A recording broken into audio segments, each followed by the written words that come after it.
Flosstube, welcome to my channel. My name is Jess and I'm CraftiKate Jess here on Flosstube and over on Instagram. Down here we have Alfie. He is currently not allowed on the sofa, so he is putting his chin on my leg. Nothing very sad about it. Yeah. We've already done Alfie going outside, so hopefully no interruptions today. This video is going to be a bit different from a normal update. Not that I've done a normal update in ages because it's been Flossmas, but we are now in 2026 and I thought it would be a good time to do a little bit of a recap of 2025.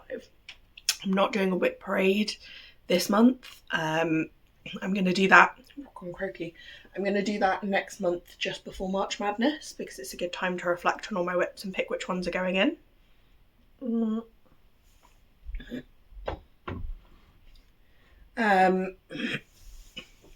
So instead we are doing a finish parade, some stats, and I guess some intention setting for the new year. I'm not a big one for like New Year's resolutions, but now's as good a time as any to set some intentions, I guess. So first up, I'm going to talk about some stats. Much like last year, I will put them on the screen so that you can see the numbers, because I know I personally, if people just say numbers at me, it's pretty meaningless. My brain can't process them, but if I can see them at the same time, I can take them in. So I'm going to caveat as well that the whip numbers on this are the tiniest bit fudged, because when I looked back at my stats from last year, my stats roundup, much like this one, said that I was bringing 31 whips into the new year. My whip parade less than a week later, from the description box, has 29 whips, and as far as I can work out from the maths, I actually had 30. Somewhere in the middle something's got lost, and to be really blunt, I can't be bothered to go through and figure it out, so we're just rolling with it. So I think I started the year with around 30 whips. During the year, I had 25 completely new starts, new designs, new projects. Editing Jess here. I can't read numbers. In reality, I had 35 new starts, not 25. And I had 6 restarts. So essentially, 6 of those whips got ditched and were restarted. But I'm considering them, for the sake of stats and tracking, I consider them separate projects, the restart. Versus the original. So that gives me a total of 71 projects. It's a lot. I don't look at these stats throughout the year, I literally just pull them together at the very end. So I was a little bit shocked by that number. That's like more than one a week. Of those 71, I'm pretty sure one of them I've not touched at all. And I will talk about that when I come around to intention setting. So at the end of the year, I am fairly happy with this position. So I have finished 2 round robins. Both of these were gifts for friends for their weddings. I have finished 1 model stitch, which I'll talk about in the finish parade. I have 2 projects that I have just completely abandoned and not restarted. They're just ones that I wasn't feeling. Yeah, is what it is. I've got those 6 that I've essentially abandoned because I've restarted them. So they're kind of abandoned, but I like typically it's because I didn't like the fabric or the choice of how I started stitching them. I have had 9 finishes that I've then not yet FFO'd, so they're like finishes on a piece of fabric. And then I've got 14 that I've finished and FFO'd, so that's a total, I didn't do the total of 26 finishes of various kinds, so it's taking out the abandoned ones. The rest of what I've just said comes to a total of 26 finishes, which again, it's 1 every 2 weeks. I'm pretty happy with that. And I would not have guessed that high. I think at the start of the year, my intention setting was that I wanted to work on my big projects more, and I've definitely done that. I've made some really good progress, particularly on Gamer, but on other big projects as well. So yeah, I was expecting to have far fewer finishes. I think last year, I want to say it was around the 35 mark, so it is a little bit lower. But when I say last year, I mean 2024, if that wasn't clear. Already forgetting that we're in a new year already. But yeah, 2024, I think it was 35 finishes. So it's about 9 lower. But in 2024, I did start the year basically focusing entirely on finishing all of the small things. So I'm not surprised that it's lower. All of that said, that does leave me with 37 whips that I am taking into 2026. And that is higher. So last year, I think I went from like 18 up to 30. And then this year I've gone from 30 up to 37. So the number is gradually creeping up. And again, I'm going to come back to that in the intention setting at the end. As a bonus around all of that stuff, all of the whips that I've started and finished this year, I've also got some extra FFOs, so 6 FFOs that were from previously, ones that I finished and not FFO'd yet. So that's a nice bonus as well to get some of those older whips, older finishes done and displayed. So some other random fun stats, and I think for at least some of these I might put them on a little chart because nerd. So I stitched 336 days out of the year, which means about a month worth of days that I didn't stitch. I do typically stitch every day. The days where I haven't stitched will either be that I was just flat out busy doing other things, or, and I say that in like I literally didn't have time in the day to sit and stitch, or it will be June and July when I got very addicted to a video game, which I will come on to now, or in a second at least. So 336 days, really happy with that. Stitches wise, I track all of my stitching in Notion, so I've simplified. I use the Stitchy Nutty starting point template, but I have simplified it a lot. Like I don't track threads or fabrics. I don't track stitching time. Literally just log the date, the number of stitches, and the name of the project. So simpler than the template allows for. This does mean that I have a total stitch count for the year. Again, a caveat on this, it doesn't count every single stitch I've done. There are some paper patterns that I just couldn't be bothered to figure it out. There are some embroidery pieces where it's not really a stitch count because it's like an area of satin stitch, for example. Like I have no idea how you would count that. So the actual number of stitches I've done is higher than this number, but 148,913. I am pretty happy with that. And again, that's bearing in mind June and July happened. So yeah, really happy with that. I, off the top of my head, can't remember what last year's total was. I want to say it was an average of, can I do this mental math? 15. I want to say it was a bit higher last year. I think, touch wood, I think I averaged about 15,000 stitches a month, which works out at about 180k, I think. So it is a little bit lower, but again,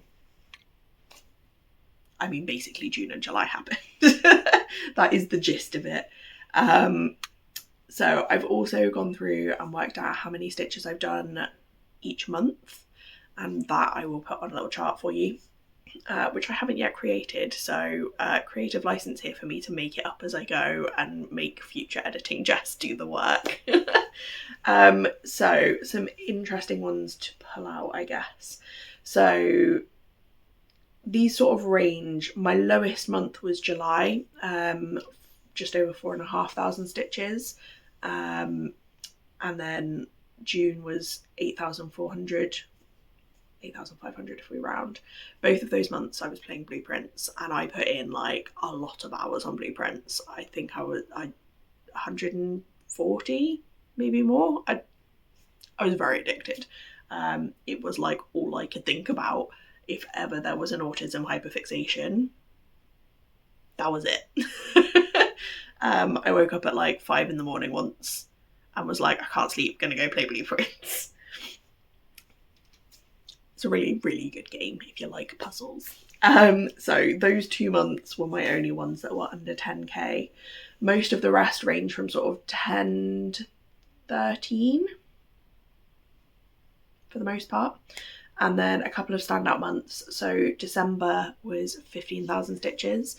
And bearing in mind on New Year's Eve, a couple of days ago, I did like 1,650 odd stitches in one day.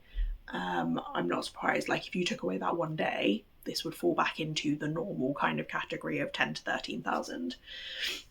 February is another bit of a standout month, just shy of 18,000 stitches. And having looked back at that, considering it's a slightly shorter month as well, if anything, I'd expect it to be slightly lower. That's the month where I decided I was going to do 1% on Gamer in a single day, which is effectively 2,000 stitches. So again, if you took away that 2,000, I mean, it's still a higher than normal month, but that was probably a factor.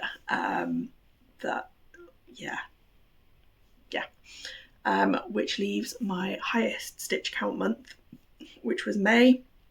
I did 18,816 stitches in 1 month, which is a lot for me, clearly. I did monogamous May, so it wasn't, I ended up staggering it slightly, so it went slightly into June. The first couple of days of the month I was finishing off my model stitch for Lauren at Flossabilities. So that was like, I think it was a bank holiday weekend, and I just stitched. I powered through that. It's probably the fastest I've ever finished a project that big. So that really intense couple of days followed by working exclusively on one project, and some of that will have been working in that grey background in Gamer. I'm not surprised that that's my highest month, to be honest. So that's it for the fun stats. I feel like there's probably more I could do when I sit down and edit this. If I decide that there's more I can do, you might have a future Jess clip, but if not, we'll carry on. Welcome to the finish parade part of this video. As I think I said, I have 26 finishes in total. I don't have all of them with me, but where I can, if I don't have it, I'll include a photo. So first up we have I Will Find You. So this is a pattern by Lucy Beam, and yeah, I think I picked my own colours for the scissors. I can't remember what the code for is for the text. I don't love the framing on this. I feel like you can kind of see the wrinkles a little bit. I might have to tweak that just along that bottom edge. Maybe that's just the lighting though. I feel like I don't know. Yeah, see at that angle I don't notice it. It's just the angle. I really enjoyed stitching this, and I really enjoyed doing this diagonal stitch to give that sort of metallic sheen effect. Literally all this is variegated stitching, like variegated thread, but I stitch, instead of doing horizontal or vertical, I just do diagonals, and it just gives that sort of metallic effect rather than a stripy one. Yeah, really happy with that one. I have not planned ahead how I'm gonna put these all down. Right, what is next? Happy Honeypot Bee. This one is teeny tiny. This is I've actually stitched this twice. I didn't include it twice in my stats, but I have stitched this twice. Once finished as a needle minder, which I gifted to Rosie because we were stitching the Lorna Lane bead together this year. So I stitched this tiny bee and made it into a needle minder. I stitched it again for myself with intent to make it a needle minder, and I haven't got around to it, so that will be a job for this year. He's teeny, like literally the size of my fingernail. Super cute, love him. Definitely need to actually do something with it. Next up we have a wedding sampler. I haven't asked permission to include this, so I will ask, and if they said yes, you'll be seeing it here. This one was for a very good stitchy friend. I was really honoured to participate in stitching it, and I think it was gifted to them only a couple of weeks ago, so they have now received it, and yeah, really enjoyed that one. Next up we have Fairy Dust by Nimue. I still don't know if I'm pronouncing that correctly. This is very un-me. I don't know how else to say that. It's very not me, but the very soft, I really love the half stitch vibe on the wings. It gives like a very soft fade out effect, and that I think was what captured it for me. I originally saw this, I think Lauren from Cross Stitch Bunny picked up this as a kit on a D-stash table, and when she showed it on her channel, I very rarely see something on a floss tube and immediately have to pause to go and track it down. But this was one of those times, and it's got wisper thread for the fluff that she's blowing here and also in her dress. Yeah, love that one. I feel like I'm going to say that for all of these. Next up is another one from my Meta Cross Stitch Wall. So this is Carpe Acus. I have, again, no idea if I'm pronouncing that correctly, but it means seize the needle. This was a nice little one. I've done this in, if not the same, very similar colours. I know the teal is Mediterranean Sea, the same as the handles on I Will Find You. This is the handles. I can't remember if this grey is the same as the scissor blades or if I went for a slightly different one, but same colour vibe for most of the stuff going on the wall. Hair match too. I keep doing this, matching things to my hair without intending to, and then people point it out and I'm like, oh yeah. And now something completely different and not matching. This one is from Kitty's Pretties, designer named Kaz. And I saw this one at an Itching for Stitching retreat and was like, that now. Gimme, take my money, gimme. So it's black work, and it's Kaz's best interpretation of I stitch, therefore I am in Latin. I cross stitch, therefore I am. So another one from the Meta Cross Stitch Wall, which has been entirely dismantled. I didn't realise all of them were done this year, but apparently they were. Another one, Run with Scissors. This one is a Stacy Nash. It's intended to be like a pouch, and Sherry, Just So Sherry, has recently finished this one as a pouch, which was really, really pretty. But yeah, I just wanted it for the wall. I can't remember exactly what thread this was, but it's it's a fancy floss in a cream, is it 12 grain or oatmeal, something like that? I think 12 grain maybe. I think this was one of the very early colours that came in my thread club from Talking Dog Stitchery, so I think I was excited to have an excuse to use those. Next, what's next? Where are we at? For your safety. This one as well. This one I finished, really dusty. I need to do a better job of keeping that wall dusted. This one I think I finished just after the Ladybird retreat in April, because I remember choosing the blue for the flowers. So my stitching time is sometimes for your safety, remember that. John already knows this. John's very good. If I'm ever having a bad day, he will steer me to the sofa, plonk me down, put on some trash TV for me, get me a big glass of squash, and make sure that I've got stitching, and cuddle with doggo. He is a good egg. I guess the warning is more for other people. Next up we have one that I don't have with me. This was my model stitch, which I think I mentioned in the stats I finished at the start of May. I really loved stitching this. The witchy vibe isn't something that I would normally gravitate towards, but like I loved stitching this. It's like, I'd say about 80 or 90% of it is just a very dark brown and a black, and I think that not monochrome but almost monochrome with a few pops of colour just really clicked for my brain at that moment in time. I really enjoyed it, and like even down each side there's like a 2-stitch wide border that the trees kind of come out of. Like, I got into like a proper rhythm, which meant that the back is like a perfect repeating pattern because of the stitch path that I took.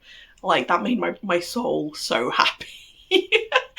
But yeah, it's a really lovely design that I know Lauren has now released as, I think it was initially part of Needlework Marketplace, but it is now also on her Etsy, so you can get a physical copy or a PDF copy. Next up we have my introvert or turtle, which is part fully finished. So I made him into a little flat fold. The intent with this is to be able to take it to retreats, so that when I am having like I am very peopled out and I just need a minute, I've got noise cancelling headphones, I can pop those on. And I've found in the past when I've put headphones on at a retreat, people worry and want to come and check that you're okay, which is really sweet and thoughtful. It's not, I don't always have the capacity in that moment to chat and reassure someone that I'm okay. So I made this so that when I'm having that moment, I can kind of wave it about and be like, I'm really grateful you came over, but like, come back later. In fairness, having finished this, I've never actually used it, but it's there if I need it. And it lives in my finishes bag, which I usually take to retreats in case there's anything I want to put on the finishes table. The reason I say that this is partly FFO'd, I do intend to make cord to go around the outside edge. I have the thread for it, I just need to get around to it. So it's partly finished. Next up we have What the Hap. So this, I think the pattern is just called Frog, by Hoops and Crosses. I started this, I want to say, as part of my 12 Stats of Christmas 2024? Yeah, 2024. I finished it partway through the year and then FFO'd it a few weeks ago. I love his derpy little eyes. They look in different directions. And this one hangs on my hoop wall next to my home office desk. Just to reassure me that sometimes it's okay to have no idea what the hap is fucking. Next we have one of my bigger finishes. So this is Books Are Magic by Counting Puddles. Absolutely loved stitching this. Again, I think I started this December last year, and then I did it each time I finished a book series. I stitched one of the books. I've mentioned them every single time I've shown this project, so I'm not going to try and remember and tell you again what they are, but if you're interested, go back and have a look at some earlier episodes and book recommendations. The tweaks I've made on this, I have swapped the French knots for sparkly beads all around the outside here, and I've swapped some of the threads, so these radiating lines, the trail behind the butterflies, and what else? And these swirly bits I've swapped and put in metallic threads. Because I can. Because I don't like doing what I'm told. And I've done this on a completely different fabric to the called for. I couldn't find something close enough to the called for, and I knew I'd be sad to have something that was not quite right, so I figured if I go completely different, it's not going to always be like, oh, it's not quite as good as I wanted it to be, because wildly different. But this now hangs on the wall next to our bookcase in our guest bedroom. What else have we got? We are into some not fully finished ones now. So this one is one of the Magic School sampler, I think it's called. I never know whether it's Sal or sampler. So this one is Invocation. There are 25 of these. I've got 2 more that you'll see in a second. There are 25 of these, and I think I've now done 7 in total. So some of those are framed, some of them are not. We're getting there. This one's Invocation, which was particularly... I'm stitching them for my husband. He does LARP, which is live action roleplay, and his thing is rituals and summonings. So yeah, this is very John. This one in particular, where it's a summoning circle, is very John. And I did gift this to him at Christmas. I normally only gift them when they're FFO'd, but I did not have the capacity. So he's received that one, and I need to FFO it soon. Okay, next we have, I think possibly my biggest finish of the year, which is Cabin in the Woods. So this is another Flossabilities one. Again, it was a December start last year. I think one of my 12 by 12 on New Year's Eve.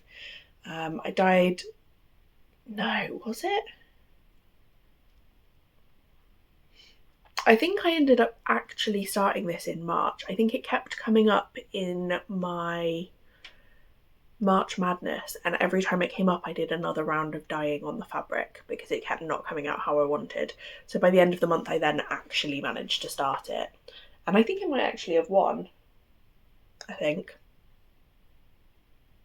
Pretty sure. Anyway, I have dyed this fabric myself. I wanted like a sunset or sunrise coming through the trees kind of vibe, and the only other tweak I've made is, again, the stars and the moon are in the same sparkly thread that I used on Books of Magic. So like a, bring it up close. The moon is like a silver, pink and blue, like baby pink and baby blue sparkly thread from Gutermann, and then the stars are a different, they're like a copper kind of colour. I absolutely loved stitching this. I love how the trees only have 3 colours in at most, but just are so effective. It was just really nice to stitch. And Lauren has very kindly gifted me the other patterns in this series. So I will be stitching those at some point. I don't know when. I don't know if I'm going to do my own fabric again. I feel like I kind of have to, but that is a future Jess challenge to figure out. But yeah, for now this one hangs in our hallway, and I went for a frame that I thought went with all of the projects, so I might decide to sub these in as like a seasonal thing. So have like the chalet in the snow in the winter, cabin in the woods gives me kind of autumn camping vibes, and then the shack by the shore is kind of a summery one. So, and I'm curious to see what else she brings out. It might end up, I don't know. Yeah, I'm curious to see what comes next. Right, where are we up to? Books of Magic, Omnimonster. No, we've done that one. Okay. Next up is another one I don't have anymore because it was a gift. I stitched these as Christmas tree ornaments, or just general ornaments. I tried to make them generic enough that they could be used for both. A couple of my friends got married this year, and I did this same tradition for my brother and sister-in-law and their kids. So when they got married, I made them their own initials as ornaments, and then whenever any of their kids were born, they got like a miniaturized version. So they've got like a little family of initial Christmas tree decorations. So yeah, these were the ones for the couple.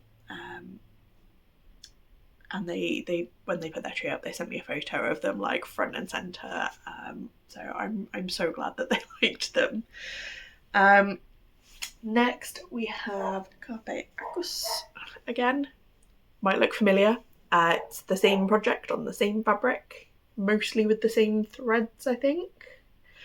I wanted to stitch this twice because it's designed to be made into a pouch, and you can tell I've drawn this on with heat erasable pen. But yeah, I wanted to make it the pouch, so I've stitched it twice. And behind some of the lighter stitching, you might be able to see a little bit of a pink hint.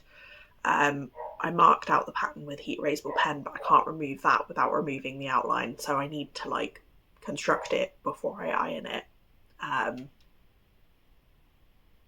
so that I don't lose the marked up outline, because I've since passed this pattern on, so I'm going to have to freestyle how I finish it. It's going to be fun. Right, next up we have another pouch style project. So this was my second attempt at needlepoint. I started a different needlepoint earlier in the year that used pearl cotton, and I just hated it, but I wanted to give it another go. So this one's using regular DMC. Most of it is 6 strands stitched together at once, but this one I really clicked with and really enjoyed, so I might revisit the other one and convert it into 6-stranded DMC instead of pearl cotton, because they're both on 18 count.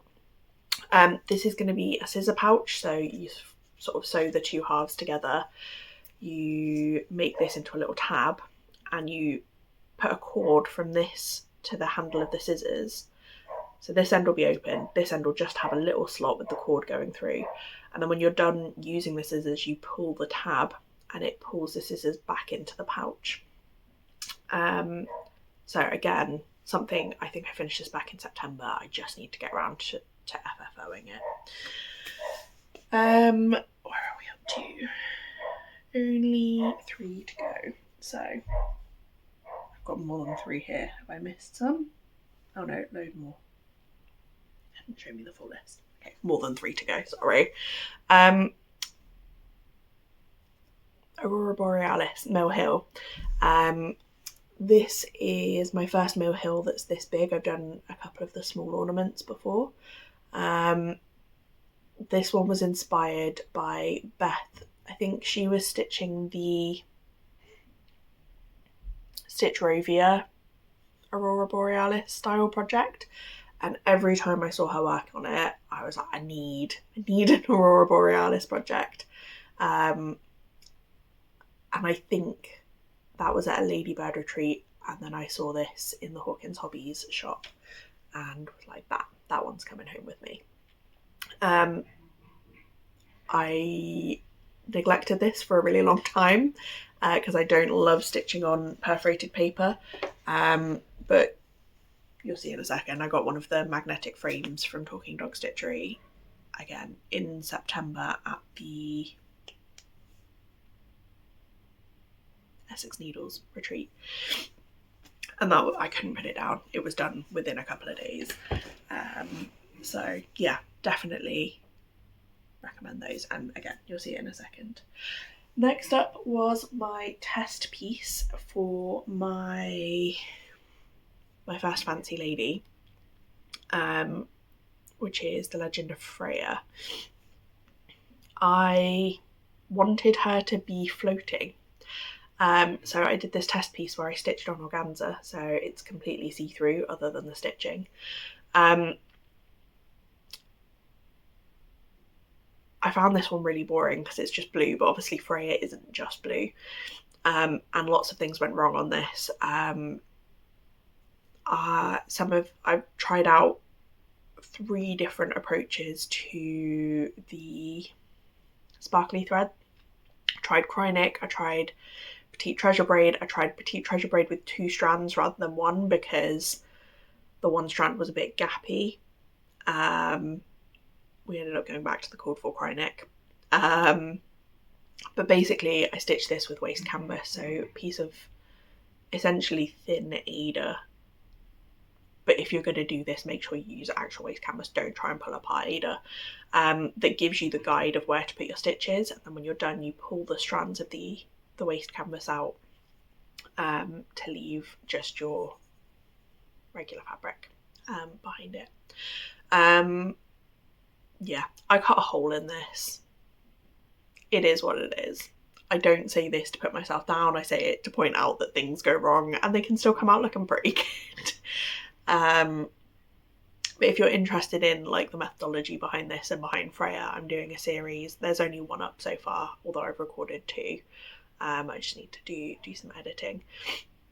But if you are interested in the process behind this, I'm doing a series to sort of talk you through like how I set it up in the first place, how I stitch on it, how to add beads and krynic, and then how to pull out the waste canvas, and also how to do all of that on a really big project, because pulling out the waste canvas gets harder the bigger the project is. So if you're interested in that, I think I've called it the Organza Diaries. Okay, cool. That was Stingray.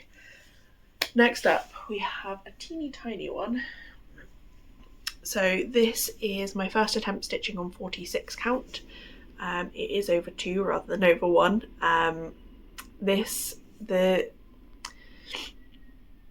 Get my words right.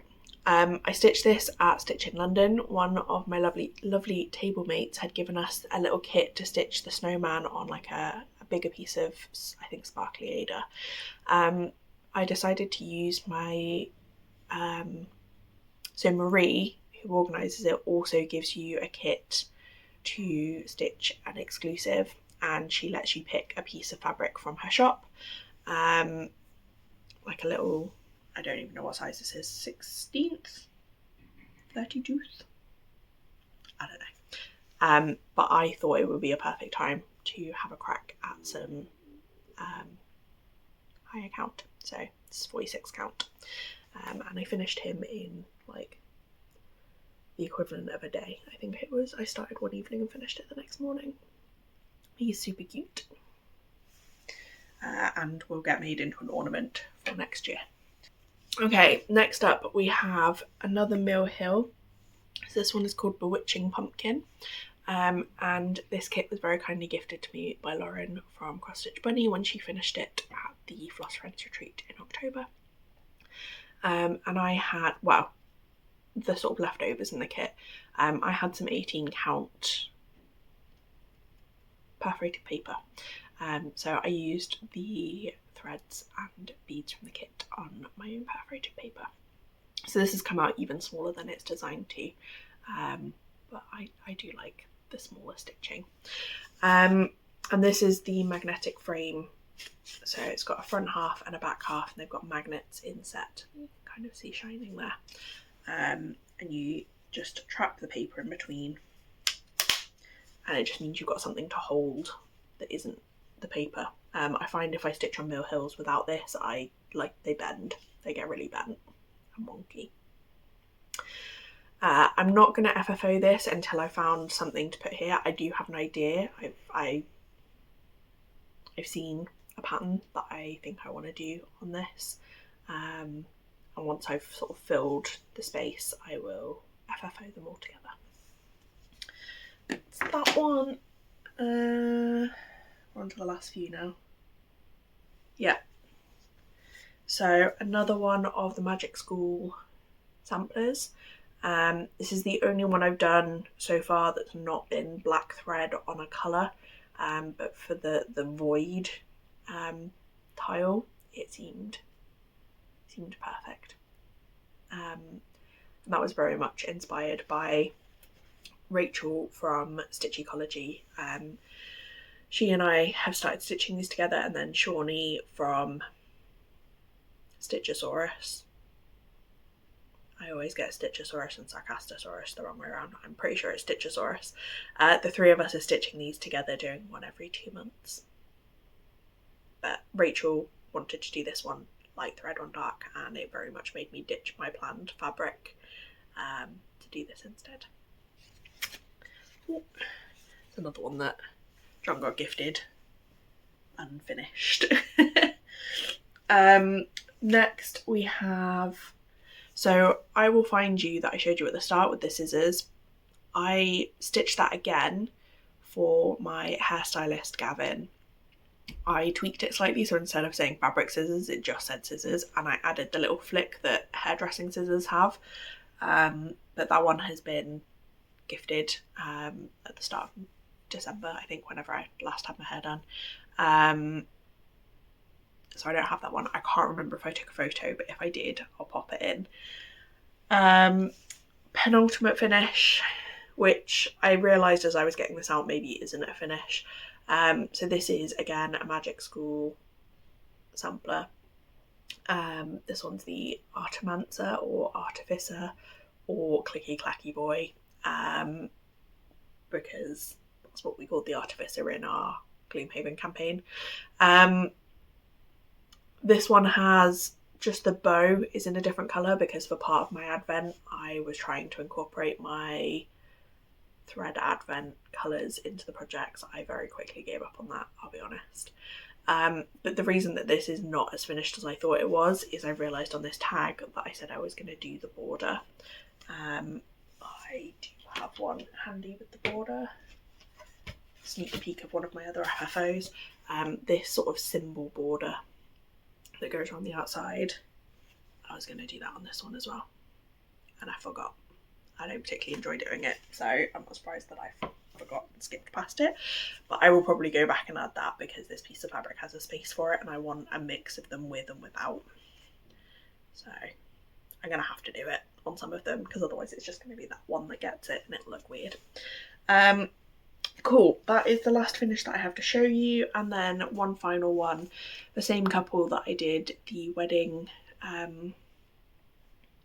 ornaments for have since had a baby. I'm not going to say the name, but first initial went on to another ornament. This one I made a little bit smaller and sent as a bit of a new baby Christmas gift bundle thing, which again she sent me back a photo of that hanging on the tree with the other two. So that is all of my stitching finishes for the year.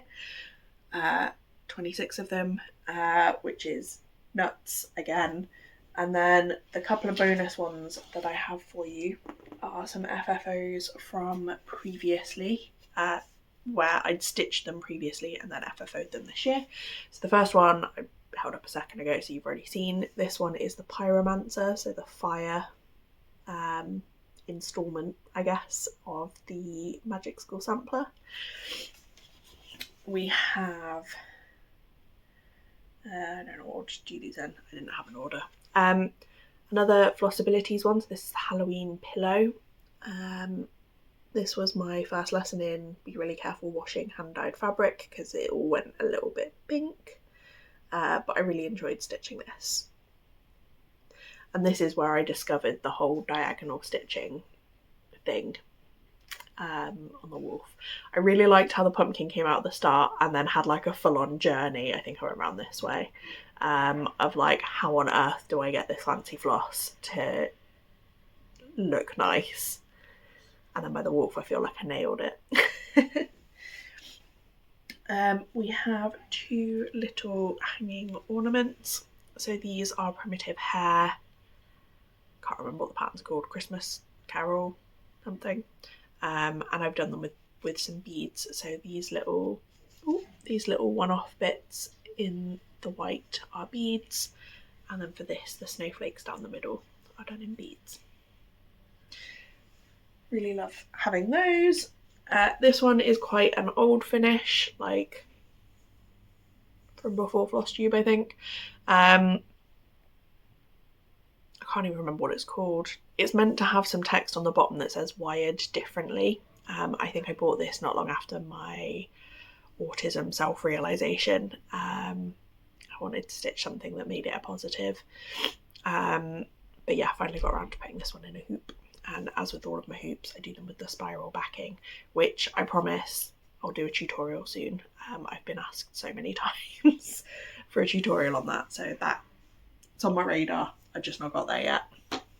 And then finally, probably the biggest framed piece, but it was finished prior to this year, my D&D Sal.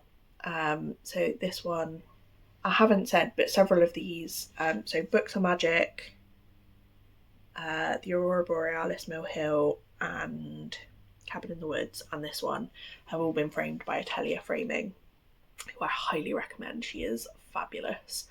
and super quick and very helpful and very patient when you don't know what you're looking for. I have pulled so many of her little sample things off the wall and immediately been like, no, not that one. So this one is the D&D Sal from Taylor and Cromwell. I've extended it significantly, so I think the original was about half the size, and just this sort of trio of rooms slotted into this gap in the middle. But I wanted to make the most of my piece of fabric, so I kind of just made up some extra room shapes. The idea was that you roll a dice, and each size of room had like a set of patterns that went into it. So everyone who stitched this will have a different layout. This project was a journey. It was a bit complicated in terms of like the amount of backstitch and the number of colour changes, especially in the backstitch, for when I first started, but I'm really glad that I persevered with it. And it is it's heavier than you'd think. It's a bit of a journey of my stitching. So down here I was stitching it 2 strands for both cross stitch and backstitch, and it's really bulky and I kind of hated it. And then as I moved up I realised I could change that, and by the time I got to sort of this level I was doing it all 1 strand of cross stitch, 1 strand of backstitch, and I just flew. Like I procrastinated this for like 2 years, and then as soon as I made that change I got it done in like 3 or 4 months. But yeah, this, despite having been framed and picked up back in May, I think, it's very stitches. It still hasn't made it to the wall, so that is that's a thing. Yeah, really happy with that one. I'm really happy with all of my finishes this year, and like I really like in doing this that I've realised how many of them I have in our house. I think in the past I've done a lot of stitching for other people, and I do love that, and I continue to do it, and I will continue to do it. But it's really nice realising how much of my own work I now have up in the house. And you can see another one up here. There's another one up here as well. When we first moved in, like we were a bit skint, a lot of our house got decorated with picture frames with a piece of wallpaper in it, as like a really cheap and quick way to have something on the walls. So a lot of the frames on these shelves, so like, this one for example, that's a piece of wallpaper in a frame. So like gradually as I finish stuff, I'm subbing in my own artwork, and friends, and like my mum is doing an art degree, so I've got some of her stuff up now as well. So it's just really nice to sort of gradually transform all of the art in our house into being like a bit more meaningful than a bit of wallpaper. So that's all the finishes. I'm really happy with how this year's gone stitching wise.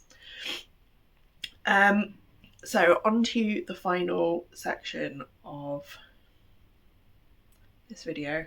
I talked in my plans video back in November, I think, about my sort of general plans for the year.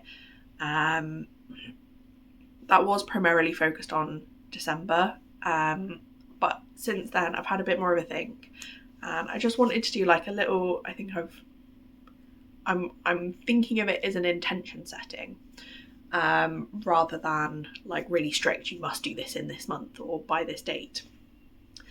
I think I've said before, possibly in that same plans video, but I also want to set the scene that it was recently pointed out to me on an Instagram reel that the point of making a plan or setting a goal is not to do everything that you have planned or goal set. If you get to the end of whatever period you're looking at and you've achieved more because you had a plan, even if you didn't achieve all of it, the plan was still successful. So that is very much the vibe of this intention setting. If I don't get it all done, that's fine. It's only the 2nd of January, I've already got more done on a project than I would have without this plan. So I really enjoy doing themed months. And I already have a couple that I did last year that I'm going to do again this year. But I think, just for fun, I'm going to try and have a theme every month. And I'm going to try and make them alliterative because that makes my brain happy. An overarching thing across the whole year is going to be Whip Go. And that is going to be working on this project, and I am going to show it because I kind of want to be able to look back at where I started. And I say where I've started, bearing in mind I've already done January. So this is Beyond the Horizon. It's my oldest whip by a long shot at this point, and I'm using this for Whip Go. So every month I am going to colour complete at least 2 colours. That is the goal. My stretch goal is 4 colours, and each month has specific colours picked out. They're the ones with the fewest stitches. So yesterday I've already done 3 of the 4 colours for January. So this is 1 month in essentially to that plan. So that is my like year-long intention, I guess. I would like to make some decent progress on this, and that is how I'm going to do it, by getting rid of some of those colours with fewest stitches. That is one intention. My January theme is basically like a spring clean. It's a declutter. I've dubbed it Just Get It Done January, or Just Do It January. So these are the things that, like, projects in my whip box that I'm like, I don't love it, but I don't want to get rid of it. I kind of want to like just show you one because I got it out ready. This project is Ottoman Tiles by, can't remember, it'll be on the screen. I love the design, I love the colours, I love the colour of this fabric, but it's 20 count, 18 count, can't even remember, that'll be on the screen too. It's even weave, and I don't enjoy even weave or linen. I prefer Aida. I can stitch sewing method on Aida. I can't do that on this. I've been saying for ages that I'm just going to do like a 5 tile X shape and call it done. But I keep saying that and then still not picking it up. So I'm going to simplify it even further. I'm literally going to go as wide as I've already gone and as tall as I've already done. And I'm going to do like a 1/4 of a tile here and half a tile and another half tile and so on, to just make it a really small square. So that is one of my like just get it done kind of goals, I guess. I did work out, I think this is going to be quite a few stitches. I think it's going to be about 6,000 stitches. So whether I actually finish that or not, TBC. But I want it done and out of my whip box, because otherwise it's going to be another year that I don't touch it, that I sit there and go, I'll finish it eventually. I love the design, I love the tiles, I just don't enjoy stitching on this fabric. So, but I don't want to UFO it. I want to get it done. So that is one. I have a model stitch that is in progress that I have wildly neglected for a whole month. It's not one with a rush deadline or anything. So like the designer knows, it's chill. But again, I'm enjoying stitching it, but I feel bad that I've ignored it for a month. So that is another, I just want to get it done. Just crack on with it. I have another project that I have neglected wildly because I wanted a tone on tone and I just don't like the colour combination I picked. So I am either, much like this, I'm gonna like basically finish a smaller section from the middle of it where I've started, just so it's symmetrical, and call it done. Or when I get it out, if I really, really don't want to, I'm just gonna unpick it and UFO it. But again, it's just gonna be done. So that's 3 so far. So this, my model stitch, and the tone on tone pink project. We've also got, well, at this point I've made a list of 10 things, but really what the 10 things are don't really matter. I've got a couple of projects like this one that I want to get out, get them done so that they're done and out of the way. I would like to have a bit of a spring clean of my stitching stash, because, for example, my fabric box, I've just been jamming fabric in there. I've not been putting them on my tracker. I've not been measuring them or tagging them. I just want to get that sorted. And also, I have like a stitching junk drawer of stuff that I want away, because I like having this room be not cluttery, but I don't have the capacity to put it away properly. That needs some attention. It's getting quite full. I have a stack of in-progress project bags that didn't get done pre-Christmas like I hoped because of sewing machine drama. Again, they're all over my upstairs crafting games room. I just want them done.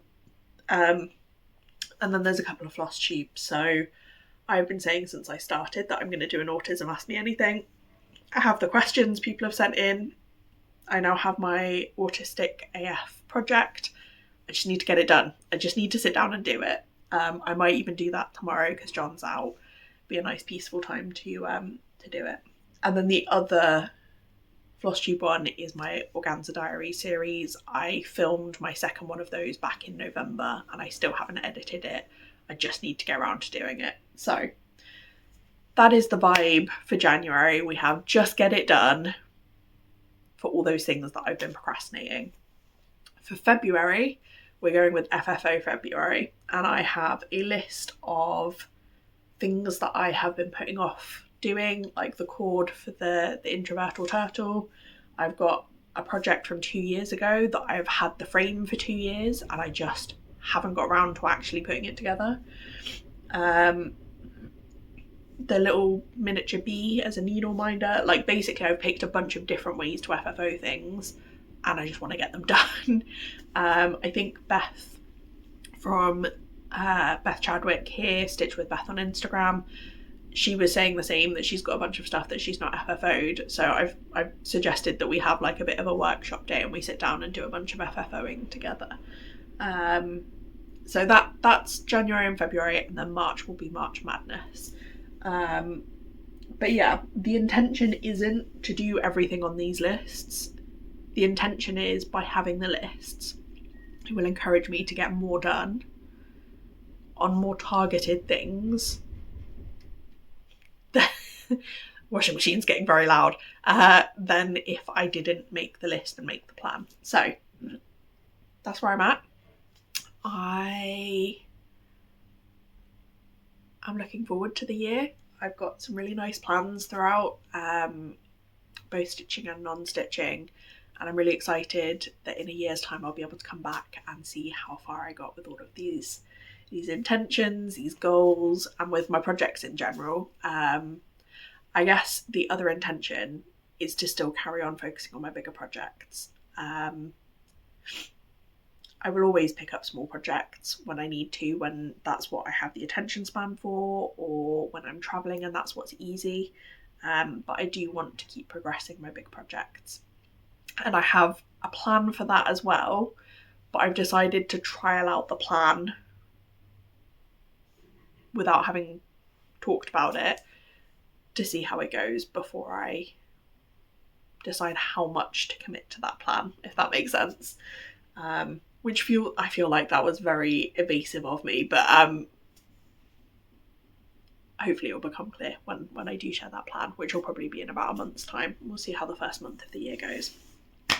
I have waffled for quite long enough now, so I'm going to call it there. If you've made it this far, thank you for sticking it out. I feel like this wasn't a particularly chaotic one. I think I was quite organised, but we'll see how editing Jess feels about that. Yeah, I'm planning to have my Organza Diaries video out in a week, 10 days, and then an update, and then the Autism Ask Me Anything. Those are the next couple of floss tubes that are due to be up. But as always, take it with a pinch of salt because we make it up as we go. Gonna leave it there. Happy stitching for all of 2026. Yeah, I'm excited to spend a year stitching and also continue sharing it with you guys. So happy stitching, and I will see you next time. Bye!